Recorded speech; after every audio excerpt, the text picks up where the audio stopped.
Olá, queridos amantes da sétima arte! Bem-vindos a mais um episódio do Sinusp em Casa. Esse podcast é uma das iniciativas do Sinusp para a quarentena e tem várias outras coisas rolando nas nossas redes sociais, então não deixem de conferir lá.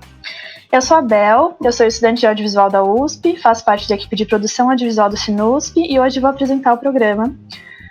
Já estou aqui alguns episódios com vocês, mas hoje num formato diferente. No episódio de hoje, vamos conversar sobre o filme As Coisas Simples da Vida, do diretor taiwanês Edward Yang, que fez parte da seleção da segunda mostra de cinema taiwanês feita pelo Sinusp, em parceria com o Escritório Cultural de Taipei, em 2019, a mostra Novos Olhares sobre Taiwan. E para falar sobre ele, estou aqui com o Beto e a Malu, e uma convidada muito especial. Olá, gente, bom dia, eu sou o Beto, sou estudante de audiovisual e curador no Sinusp. Eu sou a Malu, do 4º ano de audiovisual na USP, do time de curadoria do Sinusp. Bem-vindos, gente, muito prazer sempre ter vocês aqui. E hoje, para completar o nosso time, contamos com a presença mais que ilustre da professora Cecília Mello, professora premiadíssima do curso superior de audiovisual, grande pesquisadora de cinema chinês, grande especialista do cineasta Jia Jianke, curadora da mostra no cinema taiwanês junto com a Kelly Xie. E como se não bastasse, ela é nossa vice-diretora do Sinusp. Oi, Bel, eu sou a Cis, é um prazer estar aqui com vocês no Sinusp em Casa e estou muito animada para conversar sobre esse filme maravilhoso. Bom, gente, hoje a gente vai falar sobre o filme As Coisas Simples da Vida, que é o último filme do diretor taiwanês Edward Yang, que segue a trajetória de diferentes integrantes de uma mesma família que experienciam momentos importantes de sua vida enquanto tentam lidar com relacionamentos passados e presentes que vão surgindo na narrativa. O Edward Yang ele foi um importante diretor no cinema taiwanês. E, Cissa, você pode falar um pouco sobre o papel dele nesse movimento e sobre o filme, por favor? Claro, Bel, com muito prazer. Então, assim, no início dos anos 80, ainda era um período de lei marcial que vigeu em Taiwan entre 1949 e 1987. O governo da ilha buscou relaxar certas regras de censura, com o desejo de revitalizar sua produção de cinema e recuperar um público e um certo prestígio da crítica também. Isso significou que nesse período, então, inicial dos anos 80, houve uma maior abertura e até mesmo um encorajamento ao trabalho de jovens iniciantes, sem experiência no cinema. E esse trabalho trouxe modos menos rígidos de se fazer cinema para a produção taiwanesa. E os filmes que esses jovens diretores iriam realizar nesse período se mostraram não apenas tecnicamente inovadores, como também, e eu digo principalmente, filmes voltados para as questões do cotidiano, as dificuldades sociais e culturais da vida em Taiwan no período. O primeiro filme deste movimento, considerado pela crítica, chamado, eu traduziria em português, História do Tempo. Em inglês foi traduzido In Our Time. Em chinês é Guanyin da Guxi. É de um filme de 1982 e é um filme que foi produzido pela Central Motion Picture Corporation, que é a agência governamental do cinema de Taiwan. E esse filme talvez seja o primeiro exemplo deste novo realismo de cunho observacional, essa reflexão acerca da vida em Taiwan, à época que o novo cinema taiwanês ia consolidar, né? E o interessante é que esse filme é feito de 4 segmentos, e eles ocorrem a partir da década de 60, na história do filme, até os anos 80. São 4 médias metragens, e que esses filmes, cada um deles refletem o processo de modernização de Taiwan nesse período, né? E por que eu estou falando tudo isso? Porque cada episódio foi dirigido por um novato, um jovem diretor, dentre os quais estava Yang Da-chang, que é o Edward Yang, que viria a se tornar um dos grandes nomes não apenas do novo cinema taiwanês, mas também do cinema de língua chinesa e do cinema do mundo, né? E o Edward Yang, como é que ele chegou nesse lugar de estar dirigindo esse filme em 1982?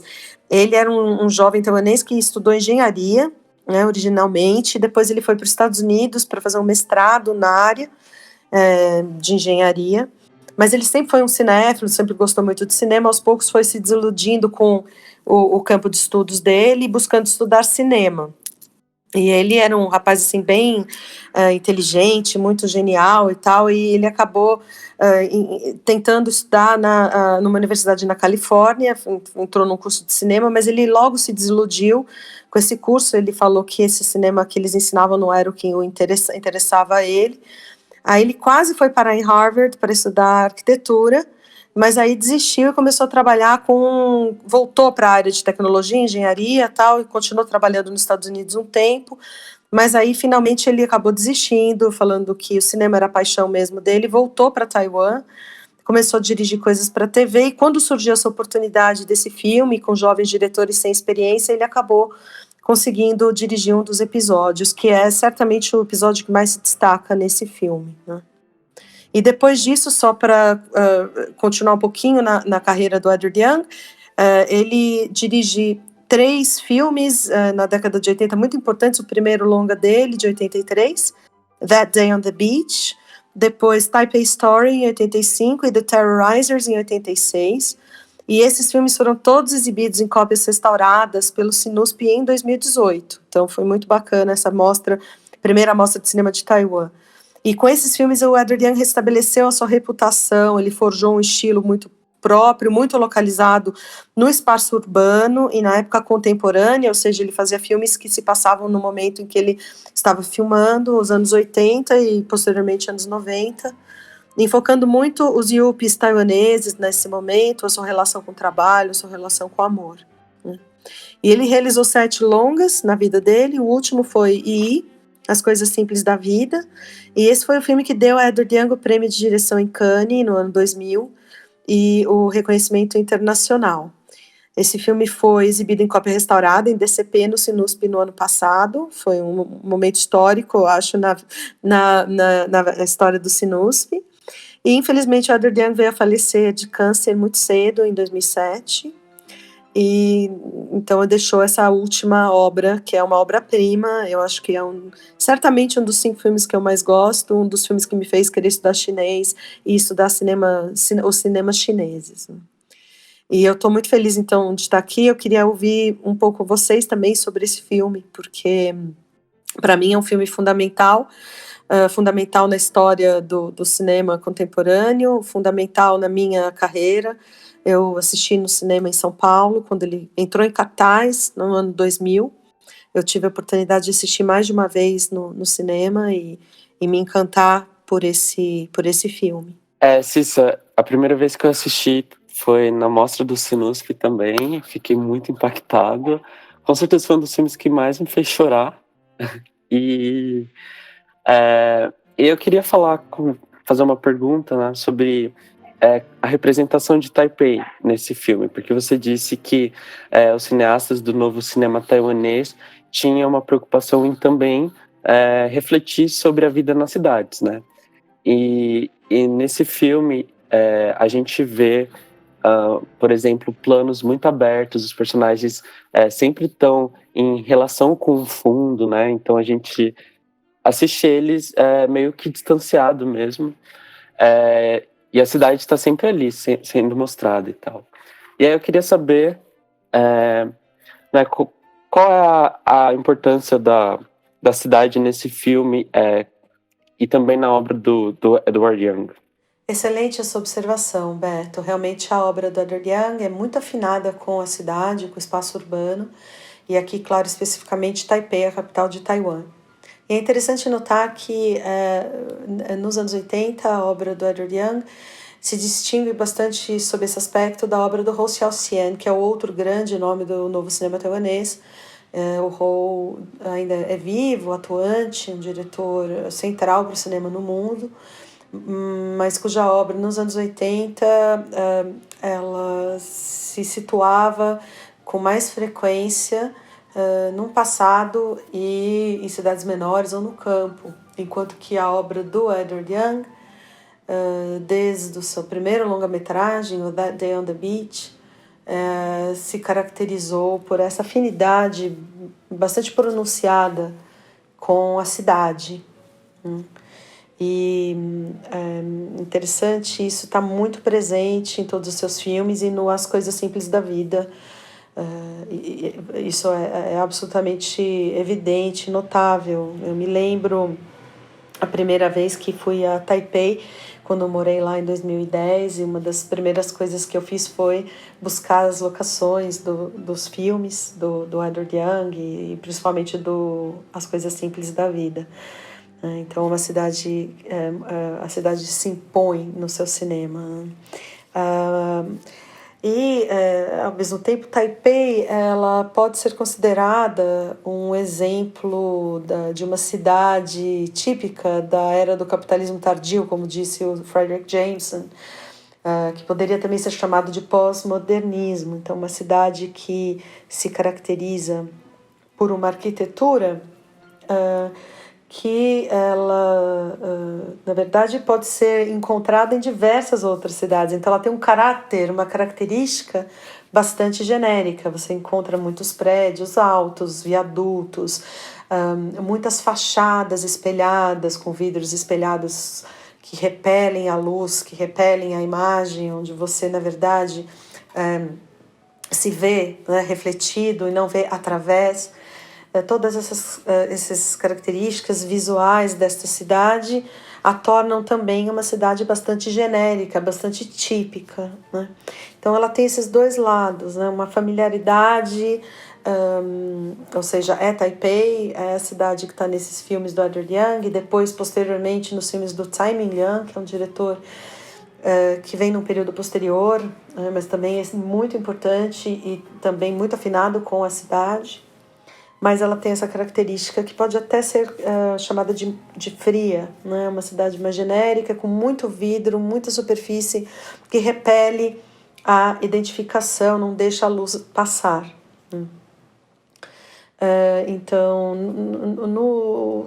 o filme no qual ele mais explora essa característica da cidade se chama Os Terroristas, The Terrorizers, um filme de 86, que eu já mencionei. E nesse filme, as próprias personagens parecem adquirir essa característica um pouco repulsiva dessa arquitetura, né, que repele, né, essa frieza, essa dificuldade de criar uma identificação ou de se comunicar.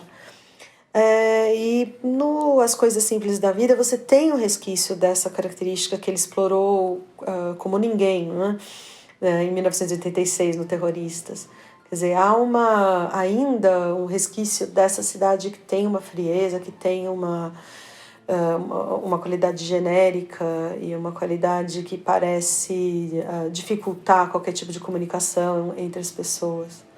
Mas, ao mesmo tempo, me parece que no As Coisas Simples da Vida, o Edward Young se reconcilia com essa cidade. Então, há dentro deste espaço, desta cidade tão pouco afeita, né, aos afetos, mas há nela muito amor e muita afeição, e tudo isso culminando, claro, pro encontro de todas essas relações e essas emoções, né, que emergem, né, com muita força no final do filme. Ontem a gente estava repassando as informações para construir o roteiro do podcast, e aí eu citei as falas do monólogo final, porque para mim é a coisa mais incrível que eu já ouvi na minha vida. E aí eu recitei o monólogo e fiz a Bel chorar por videochamada. Que lindo!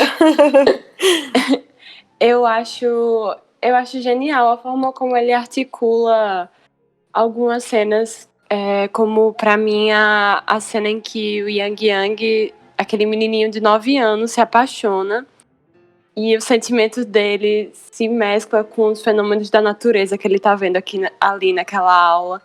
E pra mim aquilo é simplesmente eufórico, mas também tem o discurso dele no final, dele lidando com a perda. E toda essa dualidade, pra mim, me toca bastante. Bom, aproveitando esse gancho também da Malu ter falado de que ela conseguiu me emocionar por videochamada, eu a primeira vez que eu assisti esse filme foi do seu lado, Cissa, justamente na mostra. E eu pude presenciar esse momento que foi nós duas chorando copiosamente, assim, no final do filme, sentindo todas as emoções. E depois eu assisti novamente na segunda sessão que teve de exibição, porque foi um filme que me marcou muito, assim. Eu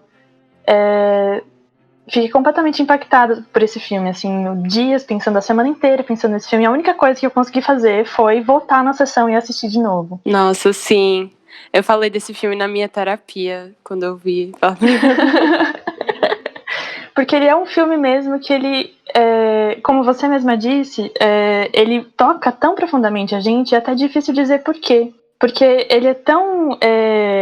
eu acho que o que me toca muito é que a poesia que o Edward Young traz, que é uma poesia totalmente da vida cotidiana, ela está intrinsecamente ligada com as nossas vivências. Então ela consegue se comunicar com o espectador diretamente na emoção, assim, você nem passa pelo filtro da razão. Tanto é que quando eu assisti a segunda vez, já um pouco mais distanciada, se é que pode dizer que isso existe, assim, nesse filme, eu comecei a perceber detalhes que você, logo no final da exibição, você falou assim, é tão cheio de detalhes.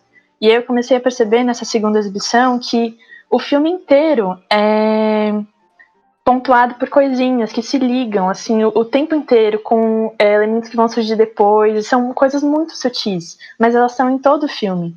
E, ao mesmo tempo, é uma coisa muito bonita como o Edward Young consegue ter uma expertise tão grande, assim, de direção, mas também ser capaz de traduzir isso de uma forma muito acessível para qualquer pessoa, de qualquer lugar, porque é uma coisa que fala sobre como somos humanos, assim. Eu queria que você falasse um pouco mais sobre isso, Cissa, também, principalmente por essa coisa da dificuldade dos personagens se comunicarem entre si, que mesmo que não é tão presente como nos outros filmes do Edward Young, também é presente nas Coisas Simples da Vida, mas ao mesmo tempo eles se comunicam muito com o espectador. Como que isso acontece, assim? Nossa, é exatamente isso, Bel. Essa dificuldade de comunicação entre eles, mas conosco é direta, é muito forte. Eu nunca consegui escrever sobre esse filme, é difícil até mesmo falar, porque é um filme que eu não consegui ainda racionalizar. Eu já escrevi muito sobre outros diretores, o Tsai Ming-liang, o Jia Jiang-kan, claro, mas o Edward Young, esse filme especificamente, é difícil escrever a respeito. E ao mesmo tempo o filme todo é permeado essas dificuldades de se falar o que você realmente sente, amores que ficam, digamos, esquecidos, mas que depois eles renascem, mas ao mesmo tempo é muito difícil fazer com que isso se torne a realidade. Isso acontece com, né, o pai da família que reencontra uma antiga namorada, o antigo amor da vida dele. Quer dizer, todo o filme começa num casamento, né? E nesse casamento, nessa cerimônia, várias coisas acontecem. A avó da família, né? Ela tem um derrame, o pai da família encontra a sua antiga namorada, e uma série de outras coisas começam a acontecer por conta desse ritual, que é um ritual das nossas, né, da nossa sociedade, um evento que é comum. Nós todos já tivemos num casamento, numa festa de casamento, mas esse ritual ele vai então lançar todas esses movimentos do filme. E a avó ter o derrame, quer dizer, ela não consegue mais falar, ela não consegue mais se comunicar. Ali está colocado toda essa questão central do filme, essa vida comum, mas essa dificuldade de se falar o que você realmente sente, o que você realmente precisa comunicar, ou talvez a incomunicabilidade. Daí você tem um resquício da admiração do Edward Young pelo Antonioni, pelo diretor Michelangelo Antonioni, que tratou muito desse tema da incomunicabilidade no cinema. Então é bastante simbólica essa avó deitada sem poder falar, e os filhos e os netos que têm que se sentar na frente dela e conversar com ela, mas ela não responde, né? E o final do filme com o Yang Yang finalmente falando, né? Ele que nunca conseguiu falar com a avó durante o período que ela ficou ali deitada, depois que ela morre, ele finalmente fala, e ele resume, ele fala aquele monólogo que é absolutamente perfeito e que é diz tudo, né? Diz tudo que o filme não sugeria, né? Apenas através de gestos, através de ações, através dos planos do filme que são belíssimos e todo o estilo do Edward Young, que tem uma precisão, né? Então, ao mesmo tempo que você tem esse filme que emociona demais e que vai direto para a emoção, não passa pela razão, o estilo do diretor é muito preciso. O filme foi realizado com muita precisão. Então, acho que ele une essas duas coisas e talvez até mesmo por essa precisão de estilo, ele tenha atingido esse resultado absolutamente genial. E eu queria apenas comentar que eu fico muito feliz de ouvir vocês, jovens, falando sobre esse filme, sobre o impacto que ele teve, e que é muito similar ao impacto que ele teve para mim. Então, isso realmente me deixa muito, muito feliz. Eu acho que é reforça ainda mais o quão importante esse filme é e o quão atemporal ele é. Com certeza, para mim foi a experiência mais arrebatadora de ver um filme. Eu tive que parar, assim, por uns 30 minutos e ficar no escuro só com os meus pensamentos, porque assim que terminou o filme, eu, às vezes, vou comentar com os meus amigos alguma coisa, quando eu assisto o filme em geral, mas depois que terminou esse filme eu não conseguia juntar duas palavrinhas, assim, e ao mesmo tempo parecia que tudo tinha saído de dentro de mim, assim, tamanha era a intimidade que eu tinha com aqueles temas. Eu acho uma proeza incrível, como o filme tem essa humanidade universal, faz dele atemporal mesmo. Um tema que me interessou bastante foi a prerrogativa do Yang Yang em fazer aquela série de fotos com a câmera que ele ganhou do pai. E desde o primeiro momento ele pergunta para o pai como é que a gente sabe o que é a verdade se a gente não pode enxergar pelos olhos dos outros. E a partir daí ele consegue fazer... Ele passa o filme inteiro tentando conciliar essa verdade que ele tem com a dos outros. Eu acho interessante como o Edward Young consegue discutir sobre todos esses temas relacionados à humanidade e ainda executar uma reflexão sobre o próprio cinema, a partir da câmera como um aparato de percepção. Até porque num filme em que tem vários enredos, vários arcos de personagens, só o olhar do diretor, aquele olhar onisciente, é capaz de juntar tudo aquilo e transformar numa história. E aí eu queria que você comentasse um pouco dessa junção que só a câmera é capaz de fazer, e como o filme reflete sobre si mesmo, tanto no diálogo sobre o que o cinema significa para a nossa vida, e como isso está bem presente na obra do Edward Young em geral, não só em As Coisas Simples da Vida. E eu acho que isso é algo que distingue muito fortemente o cinema da literatura, né?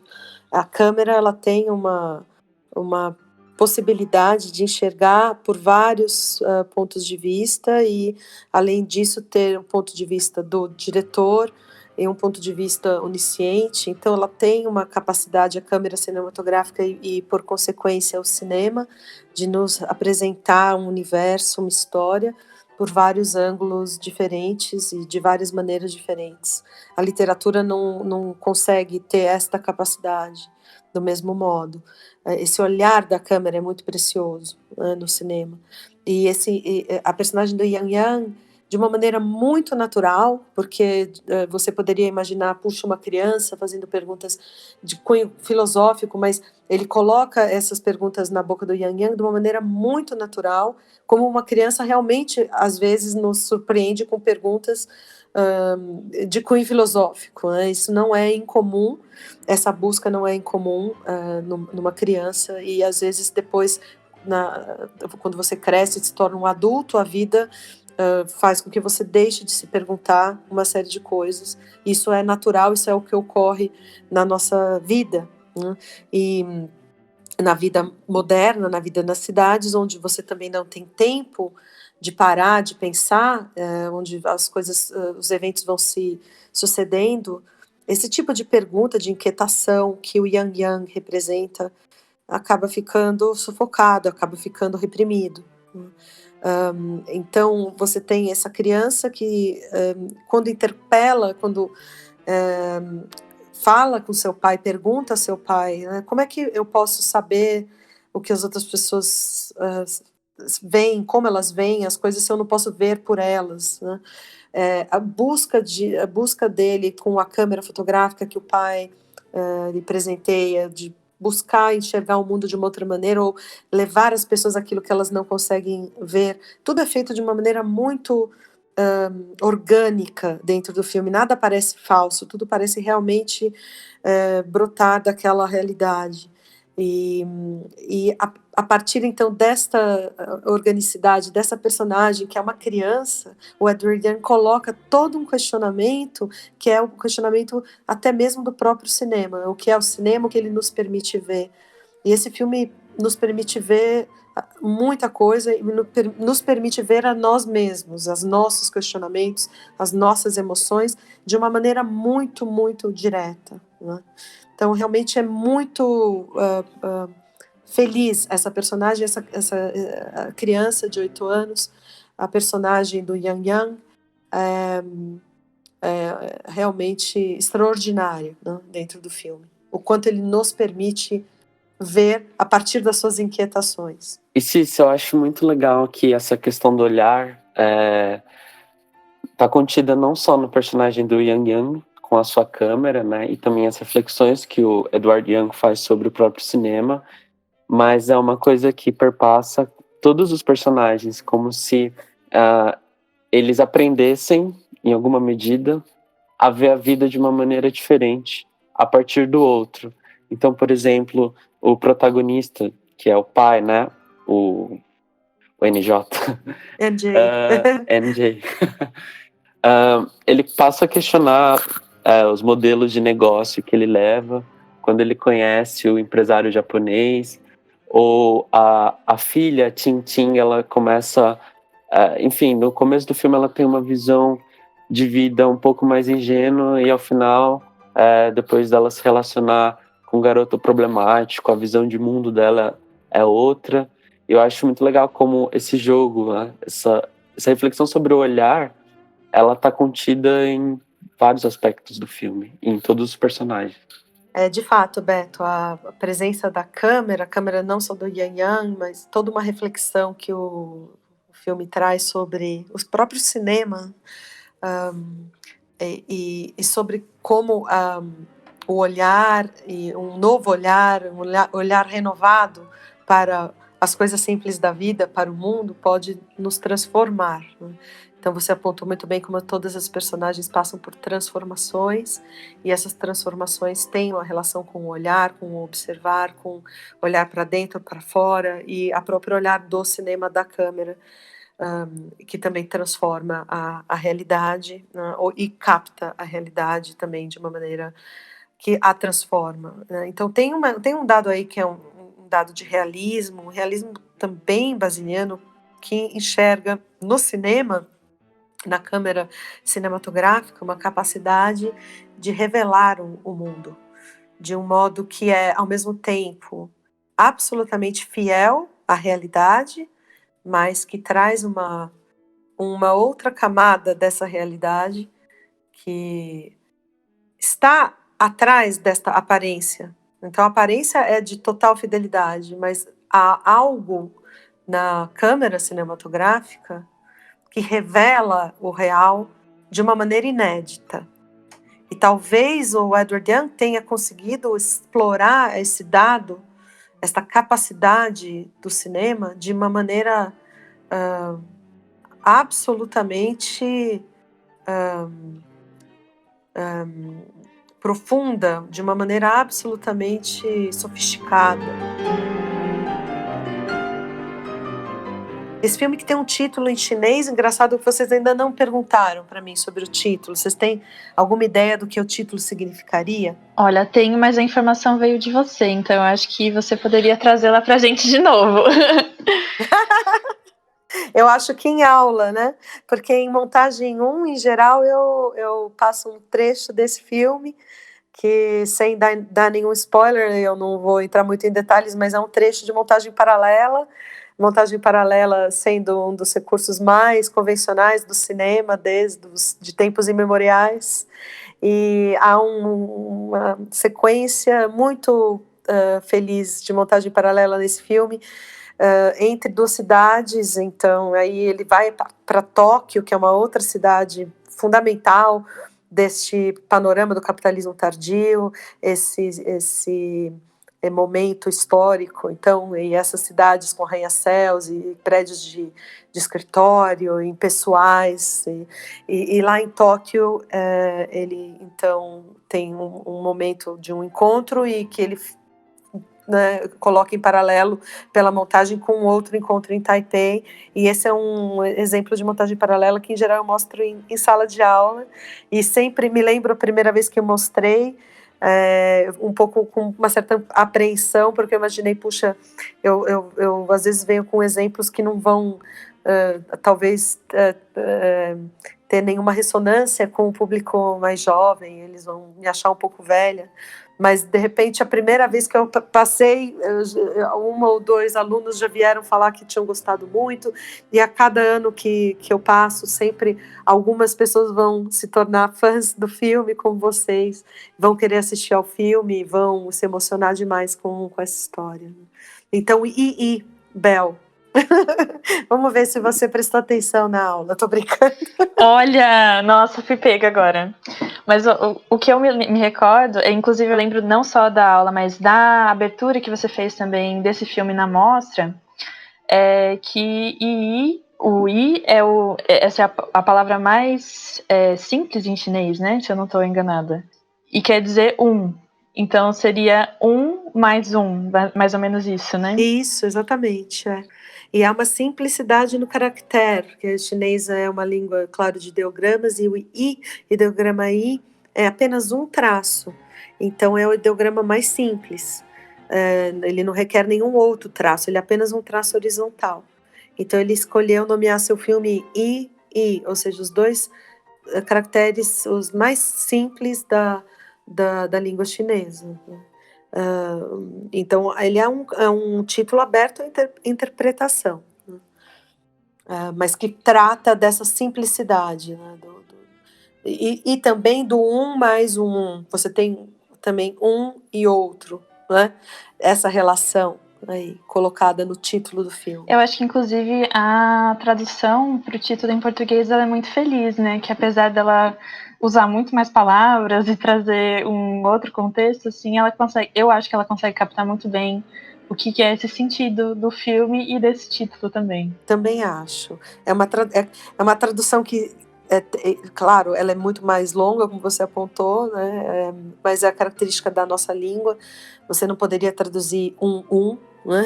Não teria sentido, mas ela explica, né, alguma coisa, mas sugere muitas outras também. Eu não gosto muito, eu acho ela muito elucidativa, assim. Faz um resumão. Eu gostaria de um pouco mais de mistério, assim. Em inglês, o mistério acho que foi mais preservado, né? Porque é a one and a two, né? Uhum.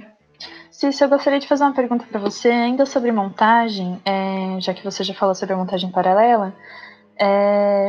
Eu queria que você falasse um pouco mais sobre a montagem no filme, assim, porque é um processo que vocês falaram um pouco sobre a câmera diegética, né, no filme, como ela tem essa representação.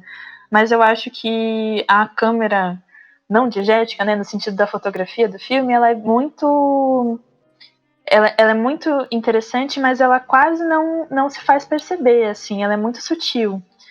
Agora, eu acho que a montagem, ela às vezes acaba aparecendo um pouco mais, não no sentido ruim, né, de tipo, de revelar muito o aparato, descolar a gente do filme, mas eu acho que, principalmente para quem tá vendo com um olhar mais de... que já tem algum conhecimento de estudante ou de realmente realizador, eu acho que ela acaba saltando um pouco mais, assim, ela começa, você percebe coisas muito interessantes na montagem, tanto nessa questão da montagem paralela, quanto no encadeamento imediato das cenas, assim, que às vezes acaba fazendo até quase uma viagem no tempo, assim, entre os momentos, entre os personagens. Eu queria que você falasse um pouco mais sobre isso.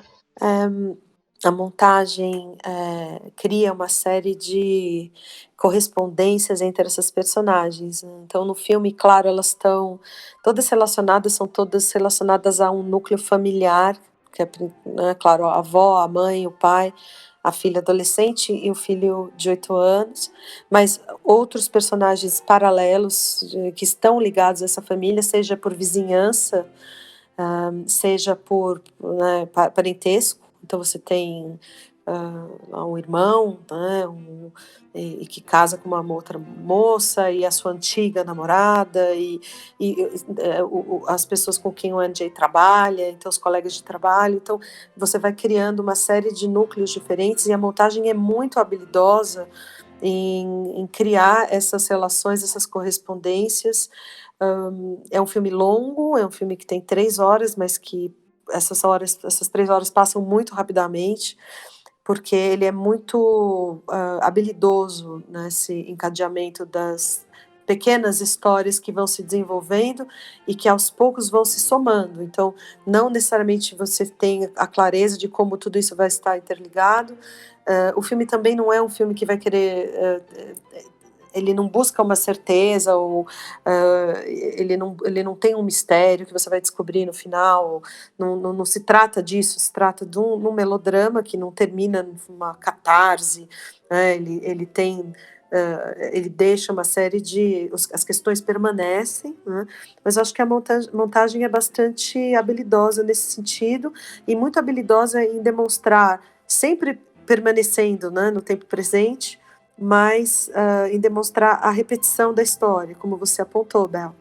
Então, essa quase viagem no tempo, né, que você aponta. Os personagens, mas o seu passado que está no presente. Então, essas múltiplas temporalidades, elas emergem no contemporâneo, no tempo presente do filme. Não há um flashback, não há esse tipo de recurso, né? Mas a partir dessa montagem que o Edward Young estabelece, e vai colocando essas personagens em contato, e vai trazendo uma viagem até mesmo interna dessas personagens em direção ao seu passado, isso faz com que o filme seja encharcado de passado, né, apesar de estar no presente. E eu acho que o filme, por focar também em personagens diferentes, em diferentes faixas etárias, então infância, juventude e vida adulta e velhice. Então você tem as 4, digamos, grandes grupos aí, as 4 faixas etárias principais. Então você tem no filme a possibilidade de uma reflexão que perpassa várias gerações e que fala de cada uma dessas gerações à luz das outras gerações. Cissa, essa questão geracional, que é bem demarcada no filme, me fez pensar em uma coisa, né? Além da gente acompanhar personagens de diferentes faixas etárias, a gente também vê esses personagens envoltos no cotidiano, que é o trabalho, a escola, a vida pessoal amorosa, e a gente vê como tudo isso meio que se mistura, né? Então, por exemplo, a gente tem o pai, que é um empresário, mas que nas cenas em que ele está no trabalho, no escritório, ele está bastante abstraído em pensamentos sobre o primeiro amor que ele reencontrou. E além disso, tem muito esses rituais que já foram colocados aqui, né? O filme começa com o nascimento, com o casamento, desculpa, mas tem o nascimento, né? A morte e tal. E aí fica uma sensação de que por mais abstrato que isso possa ser, mas fica uma sensação de que o filme meio que mostra a totalidade da vida, sabe? E aí essa questão geracional me faz pensar nisso, porque é como se realmente ele atestasse que, tipo, o que a gente tá vendo ali, essas questões sobre o olhar, sobre a vida, sobre, enfim, todas as questões existenciais, elas são meio que... elas perpassam todas essas gerações e são questões que vão continuar sendo perguntadas, sabe? E eu acho que isso também tem muito a ver com o impacto que o filme tem até hoje, assim, nessas novas gerações, como você bem pontuou.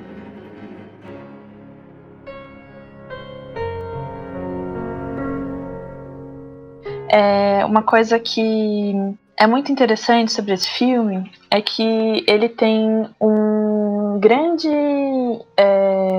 o luto tem um grande papel dentro do filme, né? E não necessariamente no processo de morte, mas também de como lidar com as perdas, como lidar com o que... as expectativas dos personagens, as quebras de expectativas deles, ou mesmo os ciclos que vão se fechando, né?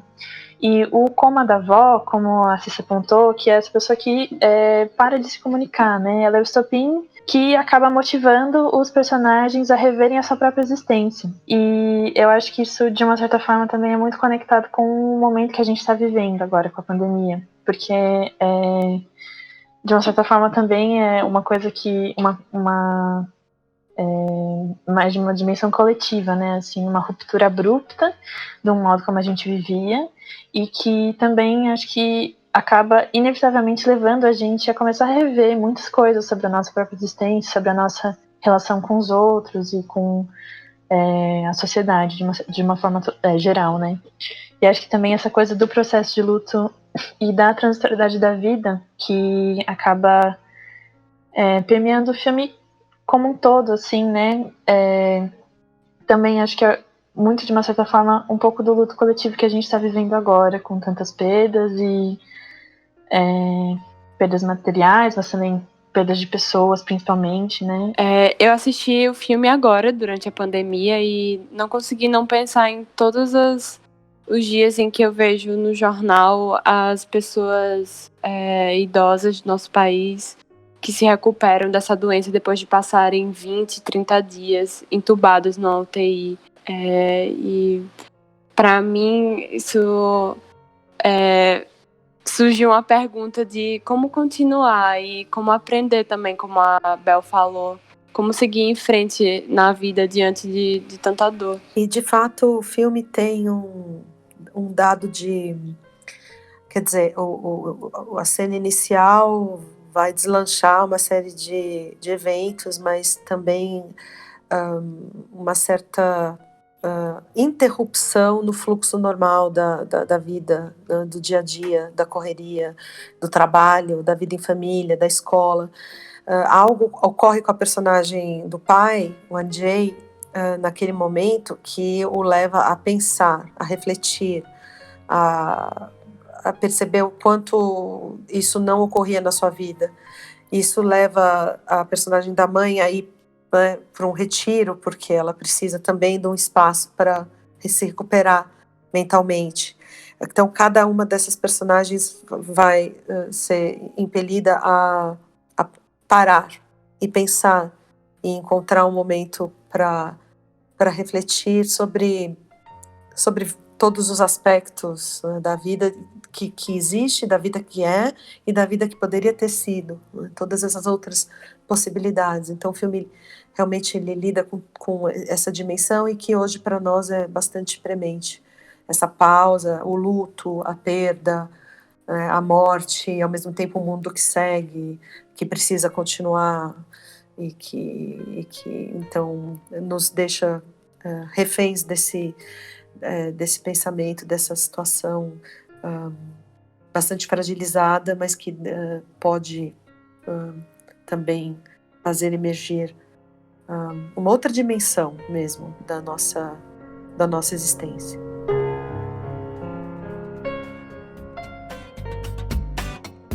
Bom, gente, acho que precisamos encerrar hoje, mas foi um grande prazer, Cissa, ter você aqui com a gente. Muito obrigada pela sua participação, pelo seu tempo. Obrigada também, Beto e Malu, e foi muito rico.